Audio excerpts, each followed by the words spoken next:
નમસ્તે મિત્રો, star education YouTube channel તરફથી હું હાર્દિક છાટબાર ફરી એકવાર આપ સૌનું ખૂબ ખૂબ સ્વાગત કરું છું। તો આજનો જે વિડીયો લેક્ચર છે એમાં આપણે 31 ઓક્ટોબરના જેટલા પણ મહત્ત્વના કરંટ અફેર છે એ બધા જ મહત્ત્વના કરંટ અફેર વિશે આપણે વિગતવાર ચર્ચા કરશું।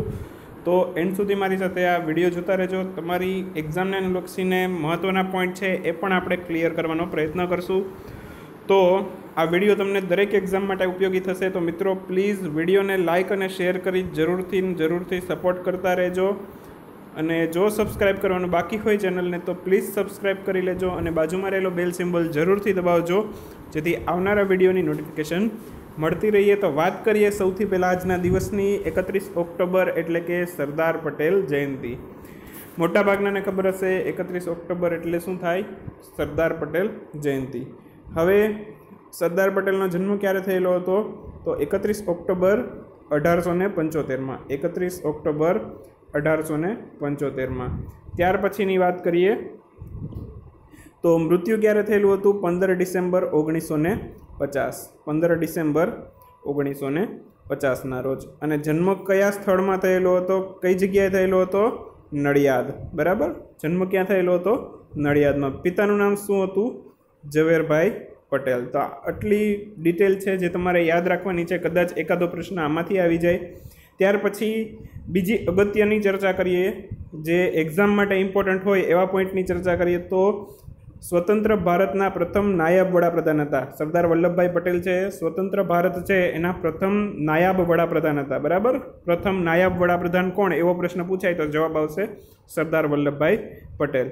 ત્યાર પછી 1991 વર્ષ 1991માં ભારત રત્ન મળેલો। તો પ્રશ્ન એવો પૂછાય કે તેમને ભારત રત્ન કયા વર્ષે મળેલો? તો શું જવાબ આવશે? 1991માં। ત્યાર પછીની વાત કરીએ તાજેતરની અંદર તે આપણે અગાઉ ચર્ચા કરેલી હતી। 31 ઓક્ટોબર સરદાર પટેલની જન્મજયંતિ છે। આ દિવસે, આજના દિવસે સ્ટેચ્યુ ઓફ યુનિટી છે, બરાબર, એનું લોકાર્પણ કરવામાં આવશે। અને ઊંચાઈ કેટલી છે? માત્ર એટલું યાદ રાખશું અત્યારે આપણે કે 182 મીટર। ત્યાર પછી અગાઉ પણ મેં તમને વાત કરેલી હતી એક વિડીયોમાં, તમારે જો વધારે ઇન્ફોર્મેશન જોતી હોય આ સ્ટેચ્યુ ઓફ યુનિટી વિશે તો ektayaatra.com છે, આ વેબસાઇટની મુલાકાત લેજો। જેટલી પણ મહત્ત્વની માહિતી છે, બરાબર, એ બધી જ, કોઈ પણ એવું બાકી નહીં રહે એ વેબસાઇટમાં તમને બધી જ અગત્યની ઇન્ફોર્મેશન મળી રહેશે।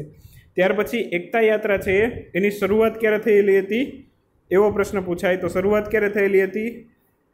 પહેલો જે તબક્કો હતો એનો પ્રારંભ 19 ઓક્ટોબરના રોજ શરૂ કરવામાં આવેલો હતો। કઈ જગ્યાએથી?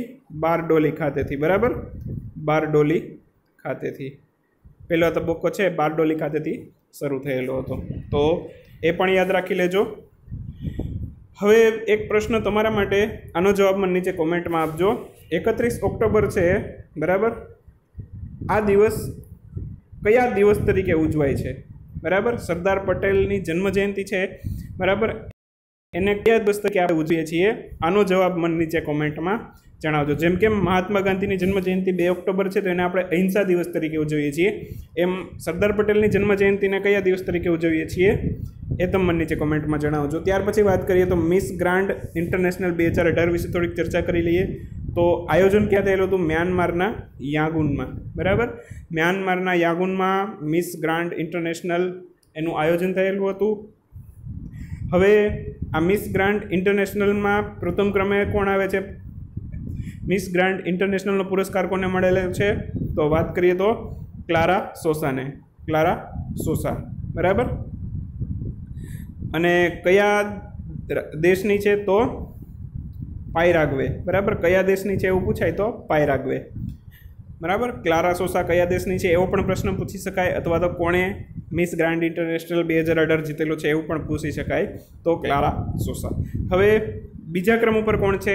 શા માટે અગત્યનું છે? કેમ કે ભારતનું છે, ભારતની વ્યક્તિ છે, બરાબર। તો મિસ ગ્રાન્ડ ઇન્ટરનેશનલની જે હાલમાં યોજાયેલું હતું મ્યાનમાર ખાતે, તો એમાં બીજા ક્રમ ઉપર છે ભારતની મીનાક્ષી ચૌધરી। માત્ર થોડાક જ પોઈન્ટ માટે રહી ગયેલી હતી, તો બીજા ક્રમ ઉપર કોણ છે? મીનાક્ષી ચૌધરી। તો પ્રશ્ન આવી રીતે પૂછી શકાય, મીનાક્ષી ચૌધરી આની અંદર કેટલામાં ક્રમ ઉપર હતી? બરાબર, અથવા તો કયું સ્થાન પ્રાપ્ત કરેલું હતું?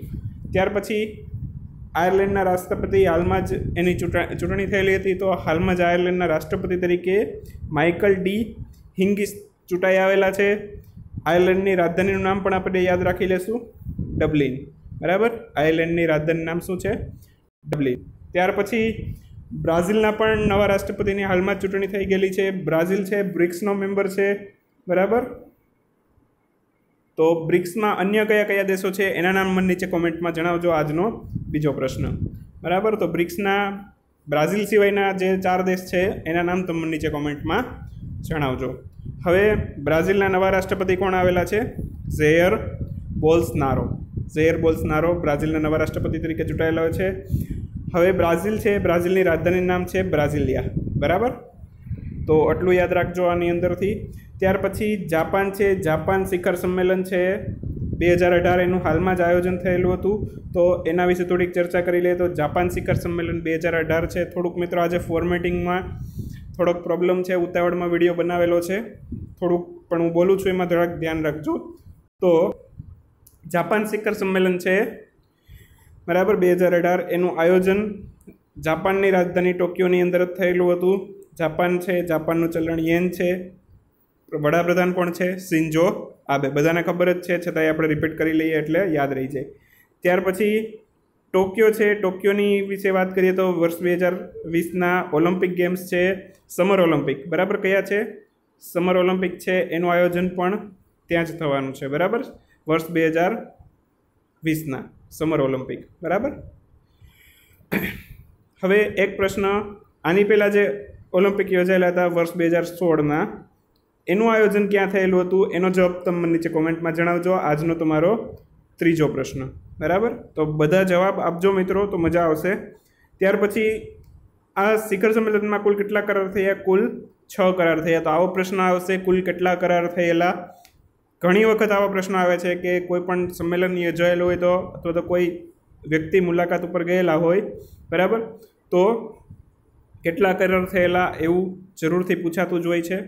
ગૌણ સેવામાં તો ખાસ પૂછે છે, એટલે જે લોકો બિન સચિવાલયની તૈયારી કરે છે એ લોકો યાદ રાખી લેજો, કુલ 6 કરાર થયેલા. ત્યાર પછી હવે ડેઇલી આપણે જેમ કેમ અગત્યના પ્રશ્નો વિશે ચર્ચા કરીએ છીએ, બરાબર, તો એવી જ રીતે લાસ્ટમાં આપણે થોડાક મહત્ત્વના પ્રશ્નો છે એના વિશે ચર્ચા કરીએ છીએ, કોઈ પણ એક વિષય ઉપર.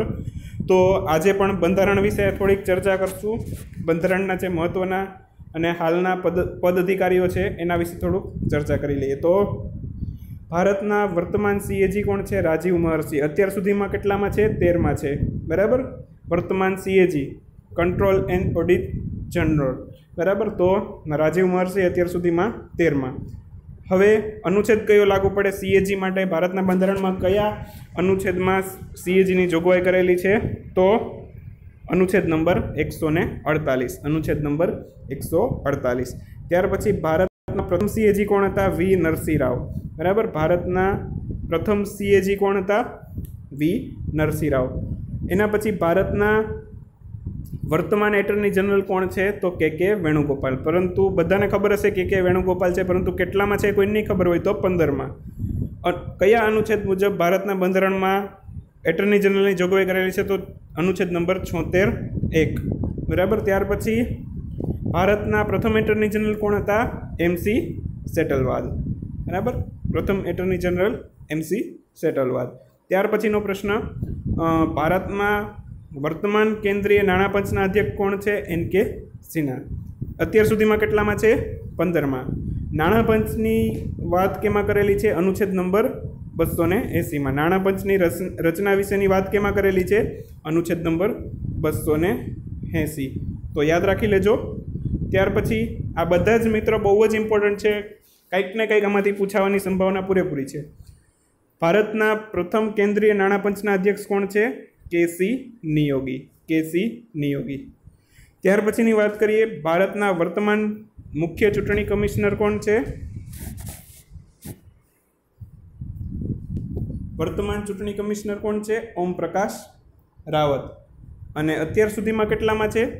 22માં. બરાબર, તો એ પણ યાદ રાખી લેજો. મોટાભાગનાને ખબર હોય કે ઓમ પ્રકાશ રાવત મુખ્ય ચૂંટણી કમિશનર છે, પરંતુ અત્યાર સુધીમાં કેટલામાં છે એ કોઈ નથી ખબર હોતી, તો અત્યાર સુધીમાં 22માં.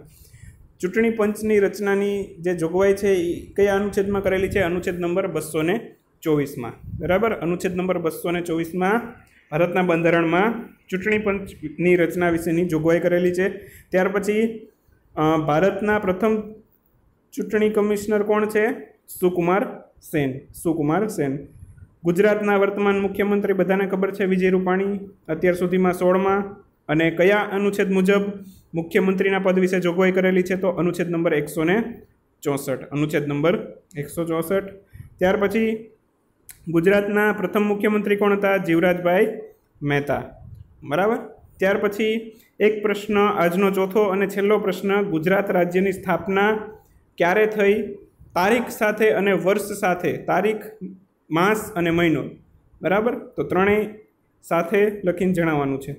ગુજરાતના વર્તમાન રાજ્યપાલ કોણ છે અત્યારે હાલમાં? ઓમપ્રકાશ કોહલી. બરાબર, ઓમપ્રકાશ કોહલી.